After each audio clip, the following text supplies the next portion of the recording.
আসসালামু আলাইকুম। তো আশা করি সকলে ভালো আছেন। আলহামদুলিল্লাহ আমি ভালো আছি। তো আজকের ভিডিওর উদ্দেশ্য বা যে বিষয় বলবো সেটা হচ্ছিল, আপনারা লক্ষ্য করবেন যে আমার চ্যানেলে আমি বেশ কিছুদিন যাবত ভিডিও দিতে পারতেছি না। তো ভিডিও যে আসতেছে না, নতুন ভিডিও কেন দিতে পারতেছি না সে বিষয়ে বলবো। তো চলুন ভিডিওটা শুরু করি, এবং ভিডিওর মাধ্যমে আমি আপনাদেরকে বলতেছি যে আমি ইদানিং বেশ কয়েকদিন যাবত ভিডিও কেন দিতে পারতেছি না। তো এখানে দেখতে পাচ্ছেন ডিসকভার 125 বাইকটা। তো এই বাইকটা যে সমস্যার কারণে নিয়ে আসছে সেটা হলো বাইকটা অ্যাক্সিডেন্ট করছে। এদিকে মিটার মিটার ভেঙে গেছে, সামনের মাঠগার্ড ভেঙে গেছে এবং বিভিন্ন কিছু ভেঙে গেছিল। তো আমরা বাইকটা কাজ করতেছি অলরেডি। তো এখানে দেখতে পাচ্ছেন মিটারের ভাঙা অংশটা এখানে আছে। সামনের মাঠগার্ড এখানে দেখতে পাচ্ছেন, বাইকের সামনের যে মাঠগার্ড সেটা হচ্ছে ভাঙাটা এখানে পড়ে আছে। তো এটা বিষয় না, সেটা বিষয়ে যেটা বলতেছি সেটা হচ্ছিল, আপনারা যারা আমার নিয়মিত ভিডিওগুলো দেখেন তারা বুঝতে পারবেন যে আমার ওয়ার্কশপটাতে আগে কিন্তু এরকমটা ছিল না। পিছন সাইড থেকে ভিডিও করলে এই দিকটা এরকম ছিল না, এবং সামনের সাইডটা যদি এই সাইড থেকে ভিডিও করি তাহলে এদিকে এরকম ছিল, কিন্তু র্যাকে মাল কম ছিল, আমি মাল প্রচুর মাল উঠালাম। তো এখানে এখন যে বিষয়টা দাঁড়ালো যে ভিডিও কেন দিতে পারতেছি না, সেটা হচ্ছিল আমার ওয়ার্কশপে দেখতে পাচ্ছেন যে মেশিনটা, এটাকে বলা হয় সিলিন্ডার বোরিং মেশিন। তো এই মেশিনটা ছিল না, এটা হচ্ছে আমি নতুন অ্যাড করলাম। তার সঙ্গে এখানে যে সাইডে দেখতে পাচ্ছেন র্যাকটা, এই র্যাকটা হচ্ছে লাগানো হয়েছে। র্যাকে লেদের যে কাজ করতে যে মালগুলো লাগে, ঢালাইগুলো, অ্যালুমিনিয়াম গুলো, সেগুলো রাখা হয়েছে। তো এখানে বিষয় হচ্ছে, এই নতুন মেশিনটা আমি হচ্ছে নতুন নিলাম না, সেকেন্ড হ্যান্ড নিলাম। একটা ওয়ার্কশপে ছিল, ওয়ার্কশপ বাদ দিছিল। মেশিনটা বেশ কিছুদিন চালানোর পরে ওয়ার্কশপটি আর চালাইনি, ওয়ার্কশপটা হচ্ছে বন্ধ হয়েছিল। তো ওনারা সবকিছু বিক্রি করে দিয়েছে, আমি ওখান থেকে এই মেশিনটা ক্রয় করছি। করে আমার যেহেতু এই মেশিনটা ছিল না সিলিন্ডার বোরিং করার, তো আমি হচ্ছিল এই মেশিনটা নিলাম।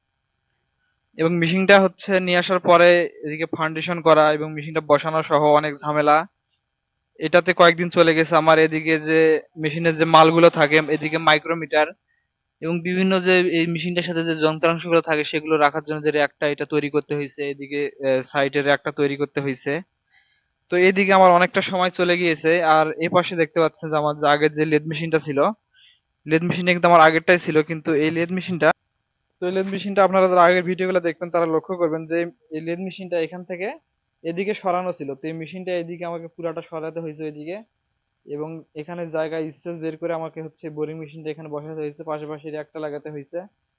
এই গেল এক নম্বর বিষয়। এখন দ্বিতীয় নম্বর বিষয়, এদিকে আমি যে ওয়েল্ডিং কারেন্টের যে ওয়েল্ডিং মেশিনটা সেটা এখানে প্লেস করে বসাই দিয়েছি, এবং পাশাপাশি আমার যে গ্যাস ঝালাই করতে হয় যে গ্যাসের মেশিনটা, সেটা হচ্ছে পাশাপাশি করে সিরিয়াল করে বসাই দিয়েছি। তো এখান থেকে এখন দেখলে কিন্তু অনেকটা সুন্দরই দেখা যাচ্ছে।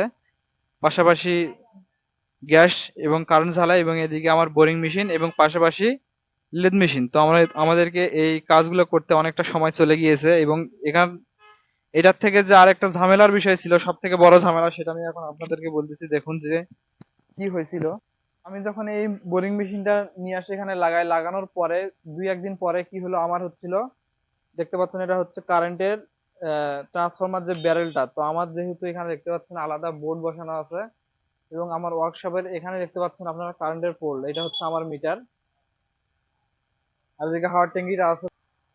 তো এই এই কারেন্টের যে মিটারে এখানে যে ট্রান্সফরমার থাকে, আপনারা জানেন যে সব শিল্প কলকারখানার জন্য আলাদা ট্রান্সফরমার, আলাদা লাইন নিতে হয়। তো আমার দোকানের লাইনটার যে ট্রান্সফরমারটা ছিল সেটা হঠাৎ চলতে চলতে ব্লাস্ট হয়, অর্থাৎ পুড়ে যায় পুরোটা ট্রান্সফরমার। সেজন্য আমাকে আবার নতুন ট্রান্সফরমার এখানে লাগাতে হয়েছে। সেটার পিছনে আমার 3-4 দিন চলে গিয়েছে, অনেকটা কষ্ট ঝামেলা প্যারার পরে আমি হচ্ছে ট্রান্সফরমারটা নিয়ে এসে লাগাতে পারছি। এবং এই ব্যারেলটা নিচের এই মাথার অংশটা দেখতে পাচ্ছেন, এখানে একটা অংশ থাকে, এত জোরে ব্লাস্ট হওয়ার কারণে এই মাথার অংশটা একদম উড়ে চলে গিয়েছে। তো পরবর্তীতে ব্যারেলটা বাদ দিয়ে শুধু তার টানে দিয়ে আমাকে হচ্ছে লাইনটা দেওয়ানো হয়েছে। তো এটা গেল একটা বিষয়। তো এখানে মূলত যে মেশিনের বিষয়টা এক নাম্বার, এবং দ্বিতীয়ত আমার হচ্ছিল ট্রান্সফর্মার পুড়ে যাওয়ার বিষয়টা। এই কারণে আমি 5-7 দিন অনেক ঝামেলায় ছিলাম, ভিডিও আসতে পারে নাই। এবং লেদ মেশিন, তারপরে হচ্ছিল আমার দোকানে এই সাইটে অনেকটা হচ্ছিল ময়লা আবর্জনা ছিল, অর্থাৎ ভাঙাড়ি গুলা ছিল, এগুলো পরিষ্কার করানো হয়েছে। পাশাপাশি আমাকে এর একটা পরিবর্তন করতে হবে, যেখানে দেখতে পাচ্ছেন ক্যাবেল গুলা, এর একটা এবং পিছনের র্যাক, এই র্যাক দুইটা আমি পরিবর্তন করব, পরিবর্তন করে এই ধরনের র্যাক লাগাবো। তো এইদিকে আমার আরো দুই একদিন লাগে যেতে পারে। এবং এর আগে আমি হচ্ছে কিছু মাল ঢুকাইছি, সেটা হচ্ছিল আপনার ইঞ্জিনের মাল আইটেম, যেমন পিস্টন। পিস্টন, তো এদিকে আমি হচ্ছে পিস্টন উঠাইছি, দেখতে পাচ্ছেন এটা হচ্ছিল হিরো হোন্ডার পিস্টন 100 সাইজ। তো এখানে আছে পিস্টন। তো পিস্টন, এদিকে আছে ভাল্ব, মানে ইঞ্জিনের যাবতীয় সমস্ত কিছু মাল উঠানো হয়েছে। তো এই মাল করা, মাল কিনা, মালের দাগ নাম্বার দেওয়া এবং মাল বিভিন্ন জায়গা থেকে সংগ্রহ করতে আমার অনেকটা সময় চলে গিয়েছে। তো এই কারণেই হচ্ছিল আমার 5 থেকে 7 দিন বা তার বেশি সময় আমি হচ্ছে আমার চ্যানেলে কোনো ভিডিও দিতে পারি নাই। তো আজকের পর থেকে আমি একদমই ফ্রি। এখন থেকে আমি আপনাদেরকে মোটরসাইকেল রিলেটিভ যে ভিডিওগুলো আমি নিয়মিত আপলোড করে থাকি সেগুলো আপলোড করব, এবং আপনারা আগের মতো আমার ভিডিওগুলো দেখবেন এবং হচ্ছিল চ্যানেলে সাবস্ক্রাইব করে দিবেন, লাইক কমেন্ট করবেন, তাহলে ভিডিও মানে বানাইতে আর কি অনেকটা উৎসাহ লাগে। তো এখন আমার সিলিন্ডার যে বোরিং করতাম সেটা কিন্তু আমি আগে লেদ মেশিনে করতাম। তো লেদ মেশিনে বোরিং করানোর পরেও আমি প্রত্যেকটা সিলিন্ডারে, এই ধরনের যে মোটরসাইকেলের সিলিন্ডার, এটা হচ্ছিল আমি আগে লেদে বোরিং করতাম, করার পরে 30,000 কিলো গ্যারান্টি দিয়ে দিতাম প্রত্যেকটা সিলিন্ডারে। তো এখন যেহেতু আমার কাছে বোরিং মেশিন চলে আসছে, সেহেতু আমাদের কাজ আরো নিখুঁত বা 100% সঠিক হবে। সেক্ষেত্রে আমি আরো সিলিন্ডারগুলোর যে কাজগুলো করব সেগুলো আরো স্মুথ হবে এবং ভালোভাবে হবে এবং ভালো গ্যারান্টি সহকারে সিলিন্ডারের কাজগুলো করতে পারবো। সেজন্য মেশিনটা নেওয়া। তো এই ছিল আমার যে ভিডিও আমি দিতে পারতেছিলাম না কিছুদিন যাবত আমার চ্যানেলে, সেটার মূল কারণ, যে কারণগুলো আমি বললাম আপনাদেরকে। তো এই কারণের জন্য আমি হচ্ছে চ্যানেলে বেশ কিছুদিন যাবত ভিডিও আপলোড করতে পারি নাই। তো এখন আর সমস্যা নাই, সমস্ত কিছু আমার হাতের মধ্যে চলে আসছে। এখন আমি হচ্ছে আপনাদেরকে চ্যানেলে ভিডিও আবার নতুন, আগে যেরকম দিতাম সেরকমই দিতে পারবো। তো ভিডিওগুলো অবশ্যই আপনারা দেখবেন এবং চ্যানেল আগের মতোই লাইক কমেন্ট করবেন, শেয়ার করবেন। তো ভালো থাকবেন সবাই, আর আমার চ্যানেলটা সবাই একটু সাবস্ক্রাইব করে দিবেন, কারণ মোটরসাইকেল রিলেটিভ এরকম ভিডিও আমরা নিয়মিত আপলোড করে থাকি। আর যারা আমাকে ফোন করেন বাইরে থেকে, ভাই আপনাদের যে সমস্যার কারণে আমি যতটা সম্ভব পারি আপনাদেরকে সমস্যার সমাধান দিতে।